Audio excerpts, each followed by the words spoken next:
গরুর পায়া বা নিহারি আমাদের কম বেশি সবারই অনেক পছন্দ, তাই না? তো চলুন আজকে আমি খুবই সিম্পল উপায়ে আপনাদের সাথে শেয়ার করব কিভাবে আমি রান্না করলাম এই গরুর পায়া। তো প্রথমে আমি এখানে 2.5 কেজির মতো পায়া নিয়েছি।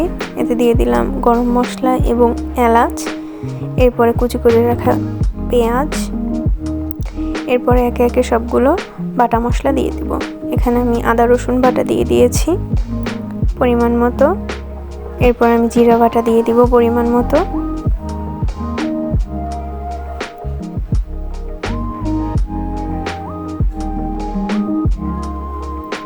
এখন আমি একে একে লবণ এবং সব গুঁড়ো মশলা যেমন ধরুন হলুদ গুঁড়া, মরিচ গুঁড়া, ধনিয়া গুঁড়া সবগুলো উপকরণ একসাথে দিয়ে দিব।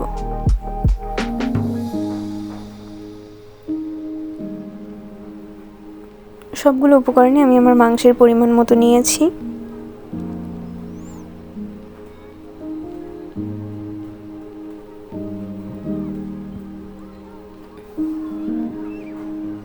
এখানে আমি মরিচের গুঁড়াটা একটু বেশি ইউজ করেছি, কারণ এখানে আমি কাঁচামরিচ ইউজ করব না।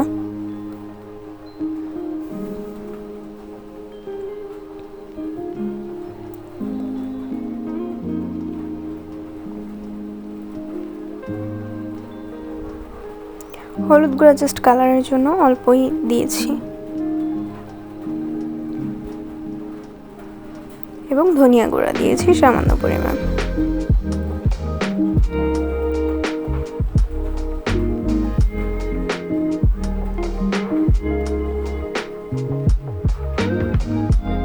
সাথে দিয়ে দিব অল্প পরিমাণ খাঁটি সরিষার তেল।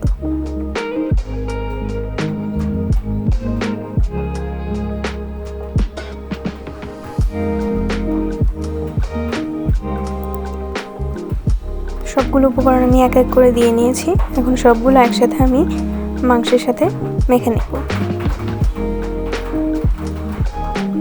এখানে খুবই সাবধানতার সাথে মাখতে হবে, কেননা হাড়গুলোতে প্রচুর ধার থাকে, হাত কেটে যাওয়ার সম্ভাবনা থাকে। তো ওগুলো খুব সাবধানে আমরা মেখে নিয়ে নিব।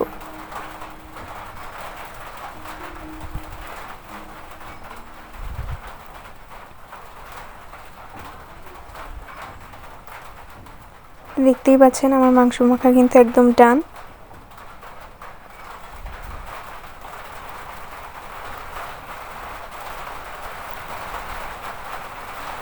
কালারটা কিন্তু খুব সুন্দর আসছে। তো এই পায়া বা নলি এটা কিন্তু রাতে বেশ সময় লাগে, যেহেতু আমি চুলায় রান্না করব আমার আজকে অনেকটা সময়ই লাগবে। তো আমার মাখা রেডি। এখন এটা আমি কিছুক্ষণের জন্য রেস্টে রেখে দেব।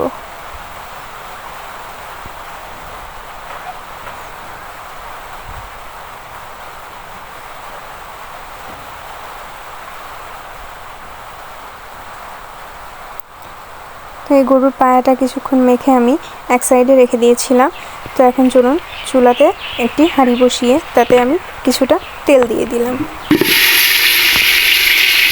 তেলটা গরম হয়ে আসলে এতে একে একে সবগুলো মাংস আমি ছেড়ে দিব।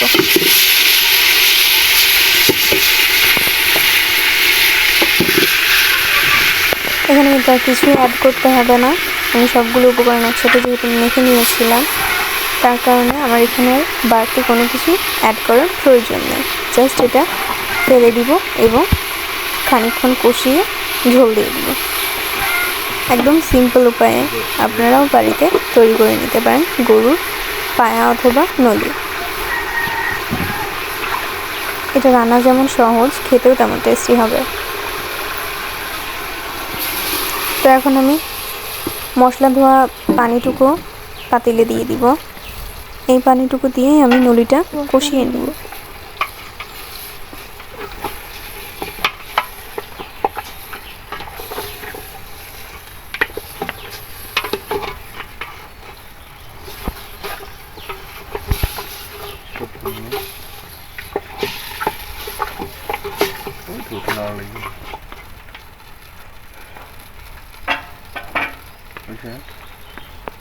তো বেশ কিছুক্ষণ এটা জাল দিব। তো জাল দেওয়ার পর দেখতেই পাচ্ছেন এখন এটা ফুটতে শুরু করেছে। ফুটতে ফুটতে পানিটা যখন কমতে শুরু করবে এবং পানিটা যখন ঘন হয়ে যাবে তখন আমরা এর মধ্যে ঝোল দিয়ে দেবো। এটা আরও বেশ কিছুক্ষণ জাল দিতে হবে।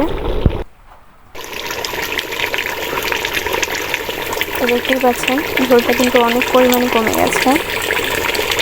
এখন একটু হালকা নাড়াচাড়া করে এর মধ্যে আমরা পানি দিয়ে দেবো। চলুন এটা হালকা একটু নেড়ে দিই। পানি কিন্তু পুরোপুরি শুকিয়ে গেছে, যা দেখতে পাচ্ছেন সেটা সম্পূর্ণটাই কিন্তু তেল। তো এখন আমরা এটা পানি দিয়ে দিব। যেহেতু পায়া অথবা নিহারি এটা খুবই শক্ত হয়, সেদ্ধ হতে অনেক টাইম লাগে। আমি যেহেতু প্রেশারে দিইনি, চুলায় পাতিলে রান্না করছি, এই কারণে আমাকে অনেকটাই পানি দিতে হবে। তো আমি 1 পাতিল ভরেই পানি দিয়েছি। এখন এটাকে ঢেকে বেশ কিছুক্ষণ জাল দিয়ে নামিয়ে নিলে রেডি আমাদের নলি অথবা পায়া।